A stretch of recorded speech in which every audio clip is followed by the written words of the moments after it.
Wir sind jetzt hier in meinem romantischen Bus. Einfach weil es leider im heurigen Feuerwehr Wagner viel zu laut war jetzt für uns.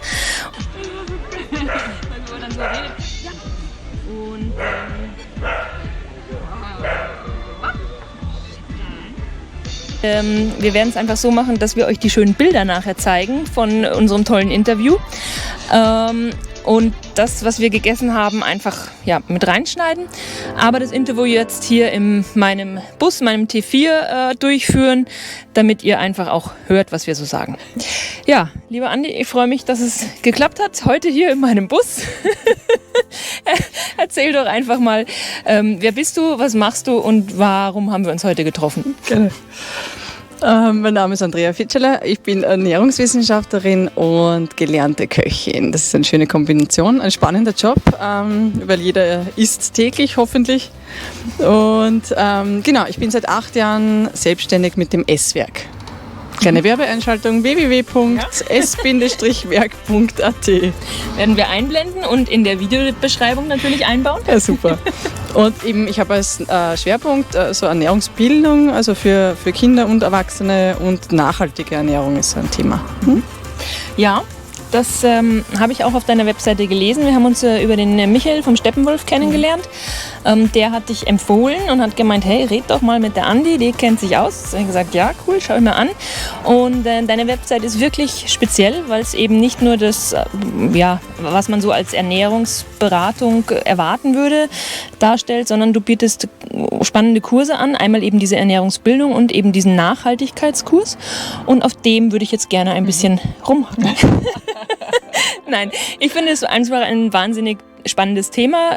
Unser Essen und Nachhaltigkeit, Umwelt, was hat es miteinander zu tun?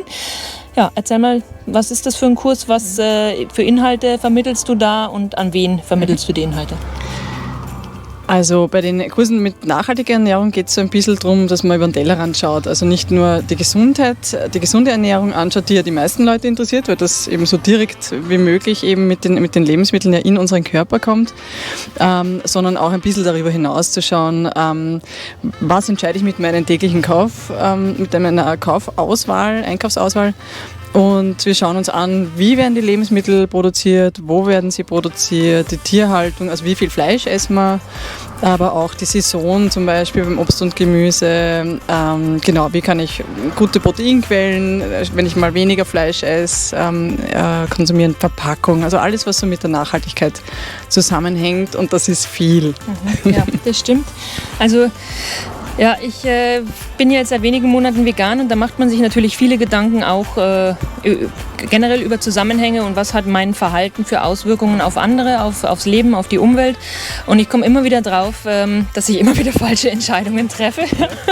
Letztens habe ich wieder ein Waschmittel gekauft und habe es gekauft, weil es nicht in Plastik verpackt war. Denke mir, hey, super, tschakka. Und dann erzählt mir eine Freundin, hey, hast du aber tolle Chemie gekauft. Sag ich, oh ja, wieder was falsch, okay. Aber ja, und so geht es eigentlich tagtäglich auch mir. Was mich jetzt noch interessieren würde bei diesem Kurs, wie tief steigst du denn in diesen Produktionsprozess ein? Also natürlich gerade tierische Produkte. Wie stark vermittelst du das? Wie stark wird darauf eingegangen und wie reagieren deine Kunden dabei?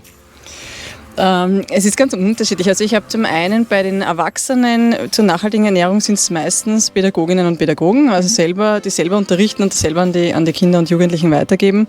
Teilweise aus dem landwirtschaftlichen Bereich, das heißt, es ist natürlich auch immer emotional. Da sind Leute dabei, die verdienen natürlich auch ihr Geld damit. Ganz klar, es ist immer so ein Versuch, diesen Grad sanft zu beschreiten, diesen Weg sanft zu beschreiten. Ich versuche es auch eben mit wenig erhobenen Zeigefinger, aber einfach Bewusstsein zu schaffen. Was ich sehr spannend finde, vor allem auch, dass man dem ganzen Raum gibt zu diskutieren. Also wir wünschen uns wahrscheinlich alle, dass dem Tier halbwegs gut gegangen ist, bevor es auf unserem Teller landet. Dass es glücklich stirbt, ist sowieso eine Illusion, aber dass es dem eben ein möglichst gutes Leben geführt hat vorher. Und dass wir uns einfach Gedanken darüber machen, wie viel essen wir davon und muss es dieses tägliche Fleisch sein, was es heute ist, bei uns vor allem, also Österreich, Europa. aber auch gesundheitlich ja nicht sinnvoll ist. Ja? Und hier auch das einfach mal ein bisschen durchzuspielen. Und ich bin absolut überzeugt davon, dass wenn wir selber schlachten müssten, dass wir viel weniger essen würden. Und also mir ist das in der Sprache eben auch so aufgefallen, also wenn wir auch mit den Kindern reden, wir trauen uns ja kaum zu sagen, dass das Tier jetzt getötet werden muss, damit wir das Fleisch dann am Teller haben. Und in unserer Sprache ist es auch so, wir schummeln uns ein bisschen durch.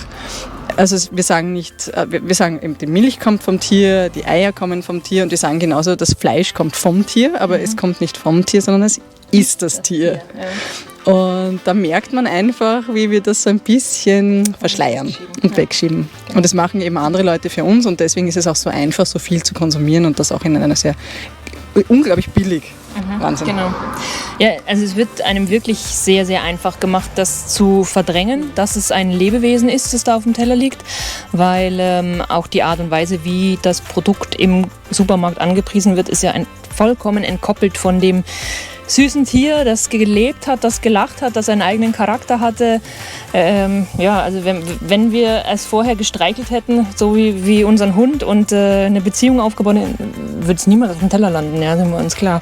Und dadurch, dass das so weggeschoben wird, ja, jetzt sind wir ein bisschen von der Nachhaltigkeit weg. Wir sind schon wieder beim Tier gelandet. Ja.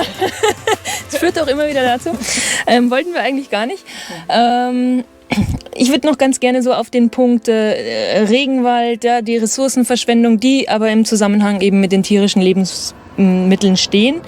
Es wird für die Erzeugung eines Kilo Fleischs oder so unheimlich viel Wasser, Land verbraucht, aber auch sehr viel verschmutzt durch die Exkremente, also ich habe noch nie von einer Kläranlage für Tiere gehört. Ja.